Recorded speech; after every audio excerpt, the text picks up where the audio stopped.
Legal, legal, Daniel. Daniel, eu queria que você retomasse, você já comentou um pouquinho na abertura, essa questão do Nietzsche colocar que a natureza ela seria ou ela é indiferente aos valores e conceitos éticos humanos. E sobre essa tensão, você poderia retomar um pouco essa questão, essa perspectiva do Nietzsche? Sim, sim, claro.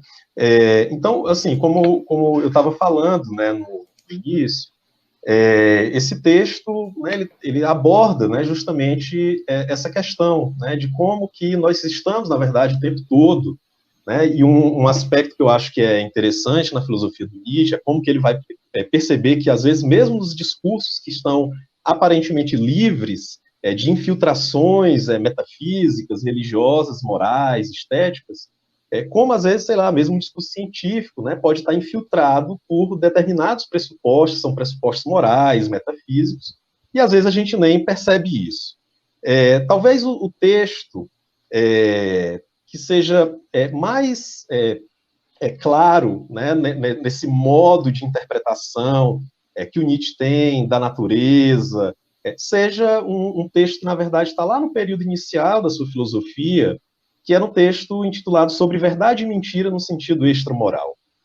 Para quem não o conhece, ele é um texto de 1873, o Nietzsche chegou a publicar esse texto, mas esse texto ele começa com uma narrativa, assim, né, com uma espécie de fábula. Né? Nietzsche fala, né, alguém poderia inventar, né, uma fábula, uma vez, de um astro, né, no sistema solar, em que seres vivos, né, cresceram e desenvolveram seu intelecto, e eles passam a se achar o centro de gravidade da existência. Mas depois de alguns poucos fôlegos lá do universo, né, o Sol que ilumina esse astro perde o fôlego, se apaga e esse astro deixa de existir, e essa civilização, né, essa espécie que se achava o centro do universo, né, ficou lá, né, ficou para trás, desapareceu, e o universo segue indiferente, na verdade, a tudo isso. Então, esse texto de Sobre Verdade e Mentira no sentido extramoral, né, ele dá uma ideia para a gente, né, desse lugar que, na verdade, a gente ocupa no universo, né, alguns poucos respiros desse astro e, enfim, a humanidade deixa de ser, né, embora esse ser, né, que desenvolveu esse intelecto, que consegue, de fato, criar várias, né, elaborações espirituais, artísticas, ele, na verdade, né, toda a nossa tagarelice sobre o mundo, tudo aquilo que a gente cria, todo o barulho que a gente cria, diante, né, dessa imensidão, ela perde, na verdade, né, todo o sentido. Então, esse é um texto em que eu acho que, né, essa ideia, ela aparece muito claramente. Né? Por um lado, a gente tem uma natureza que parece que é meio indiferente, que não está dizendo nada para a gente, ela simplesmente está aí, e por outro lado tem a nossa tagarelice sobre o mundo, né? A nossa balbúrdia, o nosso falar, o nosso criar e o nosso projetar sobre o mundo.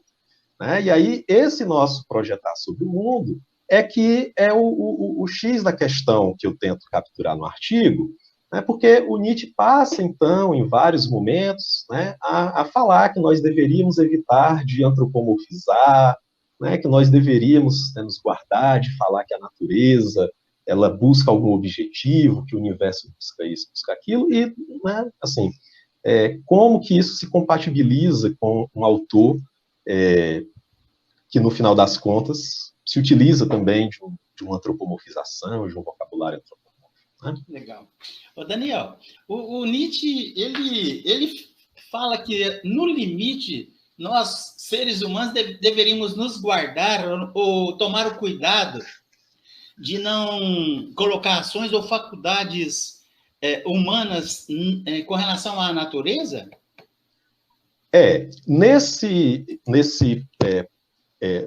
Desse texto, né, que é o Sobre Verdade e Mentira no Sentido Extramoral, né, passando por Humano Demasiado Humano, Aurora, até chegar na obra A Gaia Ciência, a gente tem, né, nos escritos do Nietzsche, vários textos, né, várias passagens em que ele fala sobre o fato de que a gente está sempre querendo atribuir um significado ético ao mundo, né, que a gente está se referindo às coisas na natureza, como masculino, como feminino. Então, a gente, na verdade, está o tempo todo se utilizando de categorias humanas para, enfim, para falar sobre o mundo, para interpretar a nossa própria psicologia, né? Então, quando chega lá na HS Ciência, tem um aforismo, que é o aforismo 109, cujo título é justamente Guardemo-nos. E aí essa é uma expressão que, na verdade, ele está parodiando de um outro autor, que é o Eugen Düring, em que ele, na verdade, fala, né, guardemos de falar que o universo é um organismo. Ele está pensando do ponto de vista, né, assim, das interpretações globais que tinham disponíveis ali no século XIX, que tinham sido produzidas por cientistas, por filósofos, e que atribuíam, porque interpretavam, por exemplo, a natureza como um organismo ou como uma máquina. Então, ele vai nesse aforismo, num crescendo, né, assim, guardemos de dizer que a natureza possui ordem, que ela possui beleza, que ela possui perfeição. Tudo isso, na verdade, são antropomorfismos de nossa parte, né, são projeções que nós fazemos na natureza, e que, no limite, nós deveríamos nos guardar de fazer esse tipo de projeção. Até que no final do aforismo, né, o Nietzsche conclui esse aforismo falando: quando nós teremos finalmente desdivinizado a natureza e teremos naturalizado os seres humanos.